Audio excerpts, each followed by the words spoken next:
तो कैसे हो आप सभी का स्वागत है हमारे इस चैनल XYZ फैक्ट्स और नॉलेज में। तो आज का टॉपिक है आज से करीब 4000 साल पहले इजिप्ट का पिरामिड कैसे बना। तो बिना टाइम वेस्ट किए हम वीडियो को स्टार्ट करते हैं। मिस्र के पिरामिड उस समय के दौरान बनाया गया जब मिस्र दुनिया के सबसे अमीर और सबसे शक्तिशाली सभ्यताओं में से एक था। यह पिरामिड विशेषकर गीजा के महान पिरामिड के नाम से भी जाना जाता था। पिरामिड के इतिहास में सबसे शानदार मानव निर्मित संरचनाएं हैं। इजिप्ट के पिरामिड का निर्माण तत्कालीन राजाओं के शवों को दफनाने के लिए किया जाता था। हालांकि पिरामिड पुराने राज्य की शुरुआत से चौथी सदी के AD में टॉलेमेसिक साम्राज्य के दौरान निर्माण किए गए थे। पिरामिड की इमारत का शिखर बनाना तीसरे वंश में के उत्तरार्ध से शुरू हुआ था और लगभग छठे तक जारी रही। 4000 से अधिक वर्षों के बाद मिस्र के पिरामिड यानी इजिप्ट के पिरामिड अभी भी अपनी भव्यता को बराबर रखते हुए देश के समृद्धि और गौरवशाली अतीत की एक झलक प्रदान करती है। इजिप्ट की सभ्यता की शुरुआत राइज ऑफ इजिप्टियन सिविलाइजेशन। पुराने राज्य के तीसरे और चौथे राजवंशों के दौरान मिस्र ने यानी इजिप्ट ने जबरदस्त आर्थिक समृद्धि और स्थिरता का आनंद लिया। राजाओं ने मिस्र के समाज में एक अद्वितीय स्थिति मानव और दैवीय के बीच का आयोजन किया। ये माना जाता था कि देवताओं द्वारा उन्हें पृथ्वी पर रहने वाले लोगों के बीच सेवा करने के लिए चुना गया था। इस वजह से राजा की मृत्यु के बाद भी राजा की महिमा बराबर रहती थी। जब राजाओं की मृत्यु हो जाती थी तो उनके साथ खाने पीने की चीजें, कपड़े, गहने, बर्तन और हथियारों को भी साथ में दफना दिया जाता था। पिरामिड के चिकने कोनिये पक्ष सूरज की किरणों के प्रतीक है और राजा की आत्मा स्वर्ग में चढ़ाई करने और देवताओं में विशेष कर सूर्य भगवान में शामिल होने में सहायता करने के लिए डिजाइन किए गए थे। प्राचीन इजिप्ट यानी मिस्र वासियों का मानना था कि जब राजा की मृत्यु हो गई उसकी आत्मा का हिस्सा अपने शरीर के साथ बनी रहती है। प्राचीन मिस्र के लोगों का मानना था कि मरने के बाद उनके साथ दफनाई गई चीजें बाद में उनके काम आती है।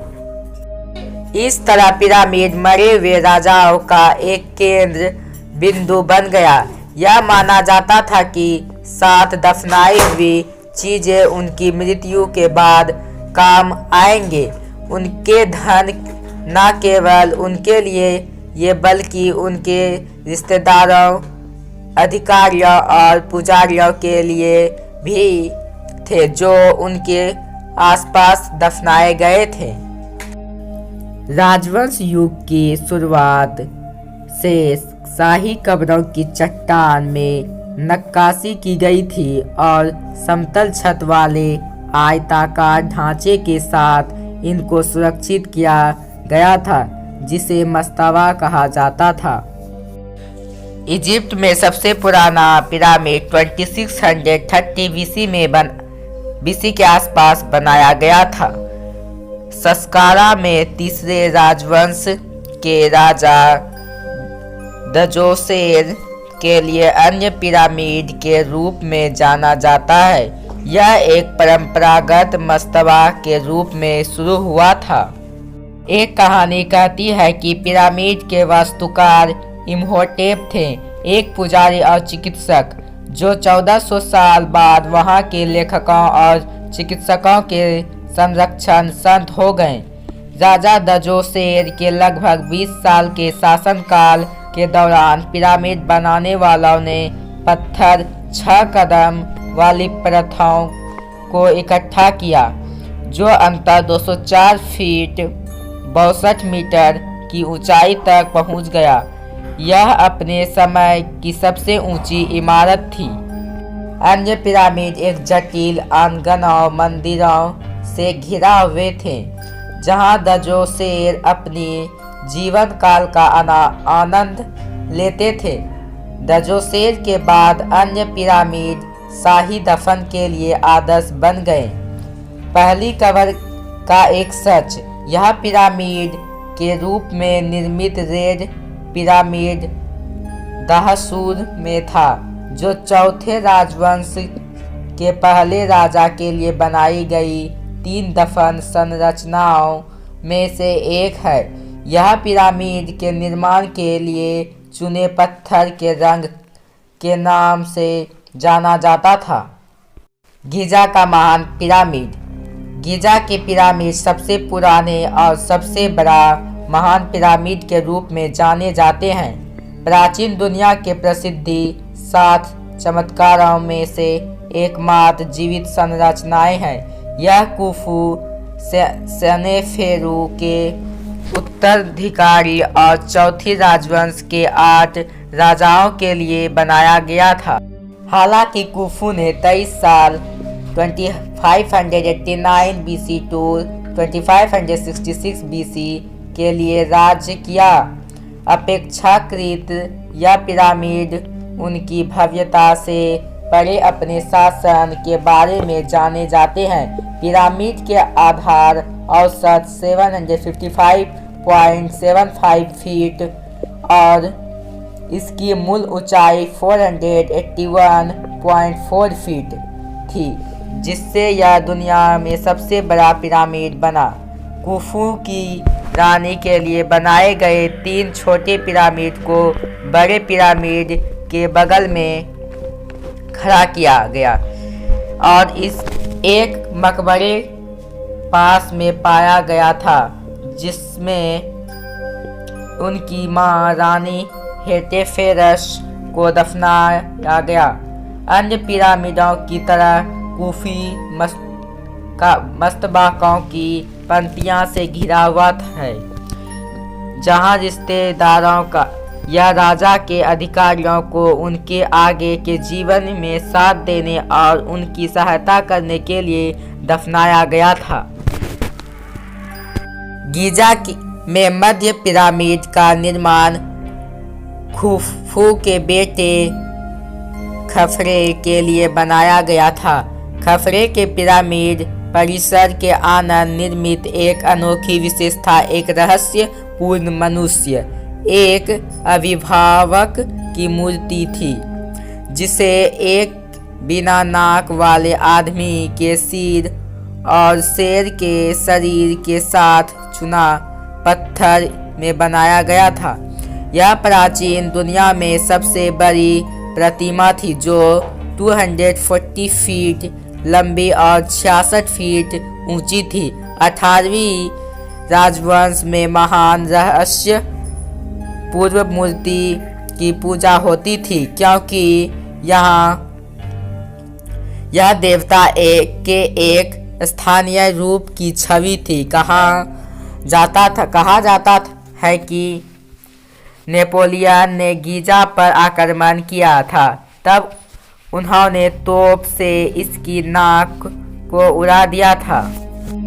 गीजा में दक्षिण पिरामिड का निर्माण खफरे के बेटे मैनकौर के लिए किया गया था। यह 3 पिरामिड में सबसे छोटा और 5वीं और 6ठी राजवंशों के दौरान बनाए जाने वाले छोटे पिरामिड एक अग्रदूत है। खुफू के महान पिरामिड का निर्माण करने के लिए लगभग 23 लाख कटे पत्थर को और परिवहन का उपयोग किया गया था। प्राचीन यूनानी इतिहासकार हेरोडोटस ने लिखा है कि इसके निर्माण में करीब 1 लाख लोगों के श्रम और बनने में 20 साल लग गए, लेकिन बाद में पुरातात्विक प्रमाण बताते हैं कि कर्मचारियों की संख्या लगभग 20,000 भी हो सकती है। हालांकि इतिहास के कुछ लोकप्रिय संस्करणों में यह माना गया था कि पिरामिड का निर्माण दासों द्वारा किया गया था। ये मजदूर शायद मिस्र के कृषि मजदूर थे। जब नील नदी में बाढ़ आई तो उस समय पिरामिड पर काम कर रहे थे और इस तरह वे पानी में डूब गए थे। पिरामिड युग का अंत, एंड ऑफ इजिप्टियन पिरामिड पूरे 5वें और 6ठे राजवंशों में बनते रहे, लेकिन धीरे धीरे उनके निर्माण की सामान्य गुणवत्ता और पैमाने की अवधि में राजाओं की शक्ति और धन के साथ गिरावटी आती गई। बाद के पुराने पिरामिड में राजा उनास के साथ शुरू होने वाली पिरामिड में मजदूरों ने दफन कक्ष की दीवारों और बाकी पिरामिड की दीवारों पर राजा के शासनकाल की घटनाओं को लिखित करना शुरू कर दिया। पिरामिड ग्रंथों के रूप में जाने जाते थे। यह एक प्रकार के प्राचीन इजिप्ट से ज्ञात प्राचीनतम धार्मिक रचनाएं हैं। महान पिरामिड बनाने वाले अंतिम पेपी द्वितीय थे। ये 6ठे वंश के दूसरे राजा थे जो एक युवा लड़का के रूप में सत्ता में आए थे और उन्होंने 94 साल तक शासन किया। उनके शासनकाल के समय पुरानी साम्राज्य की समृद्धि घटती जा रही थी और फिरौन भी अपने कुछ अर्ध दिवस स्थिति को खोते जा रहे थे, क्योंकि गौरशाही प्रशासनिक अधिकारियों की शक्तियां में वृद्धि हो रही थी।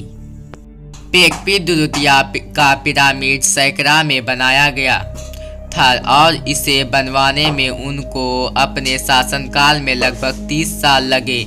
यह पुराने राज्यों की तुलना में बहुत कम ऊंचाई का था।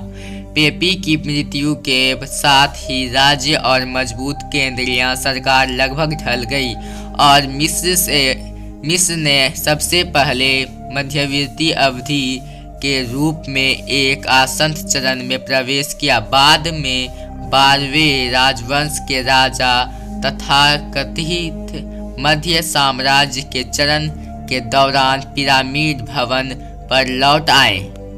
तो वीडियो यहीं पे समाप्त होती है। तो अगले वीडियो में हम जानेंगे कि बिना आधुनिक टेक्नोलॉजी के इजिप्ट का पिरामिड कैसे बना। आज से करीब 4,000 साढ़े 4,000 साल पहले इजिप्ट का पिरामिड बन गया था, लेकिन उस समय ना तो हमारे पास लोहा था, तो कैसे इस पत्थरों को काट कर और कैसे इस पत्थरों को उतनी ऊंचाई तक पहुंचाया गया और इस इजिप्ट के पिरामिड को बनाया गया। अगले वीडियो में हम यही जानेंगे। मिलते हैं अगले वीडियो में।